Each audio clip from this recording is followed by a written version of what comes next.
Hello बच्चों, let's read the following question. If a spoon is dropped from an artificial satellite orbiting around the Earth, अर्थ के around एक artificial satellite जो है वो orbit कर रहा है, उससे हमने स्पून को ड्रॉप किया है. Will it reach the surface of earth? क्या वो अर्थ के सरफेस पे पहुंचेगा? If not then explain why. तो हमें एक्सप्लेन करना है कि इसका रीजन क्या है.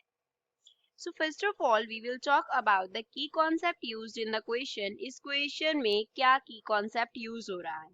तो इस क्वेश्चन में जो की कॉन्सेप्ट यूज होगा that will be orbital velocity of spoon. Orbital velocity of spoon. Spoon जो है वो किस वेलोसिटी के साथ मूव करेगा? जितनी ऑर्बिटल वेलोसिटी होगी आर्टिफिशियल सैटेलाइट की. Orbital velocity of artificial satellite.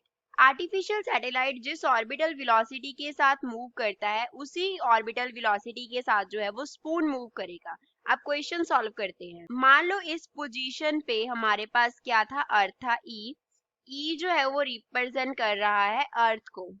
अब इसके अराउंड हम एक ऑर्बिट कंसिडर कर रहे हैं जिसमें जो सैटेलाइट है वो मूव कर रहा है. यहाँ पे हमने कंसिडर कर लिया एस जो है वो रेफर कर रहा है सैटेलाइट को. S is satellite here. तो सैटेलाइट जब मूव करता है उसका क्या होता है? ऑर्बिटल वेलोसिटी होता है वी नॉट. वी नॉट जो है वो रिप्रेजेंट करता है ऑर्बिटल वेलोसिटी को. ऑर्बिटल वेलोसिटी को रिप्रेजेंट करता है. अब जो ऑर्बिटल वेलोसिटी है वही वेलोसिटी किसकी होगी? उस आर्टिफिशियल सैटेलाइट के स्पून क्या है? इनसाइड है.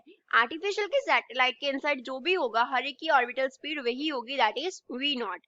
तो स्पून का ऑर्बिटल वेलोसिटी भी सेम है.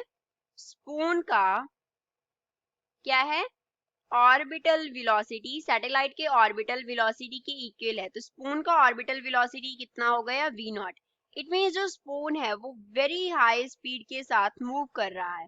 वेरी हाई स्पीड के साथ क्या कर रहा है? मूव कर रहा है. तो उसकी स्पीड जो है वो इतनी हाई है कि वो क्या कर पा रही है? बैलेंस कर पा रही है ग्रेविटेशनल पुल को. बैलेंस कर पा रही है ग्रेविटेशनल पुल को. ग्रेविटेशनल पुल को बैलेंस कर पा रही है सच दैट जो ग्रेविटेशनल फोर्स है वो क्या कर रहा है? ग्रेविटेशनल फोर्स जो है वो instead of pulling it towards the surface क्या कर रहा है? सेंट्रीपिटल फोर्स प्रोवाइड कर रहा है. सेंट्रीपिटल फोर्स प्रोवाइड कर रहा है. तो वो क्या करेगा? स्पून उसी ऑर्बिटल वेलोसिटी के साथ अर्थ को ऑर्बिट करेगा instead of falling on the surface of earth. So this is the answer for the given question. I hope you understood well. Thanks.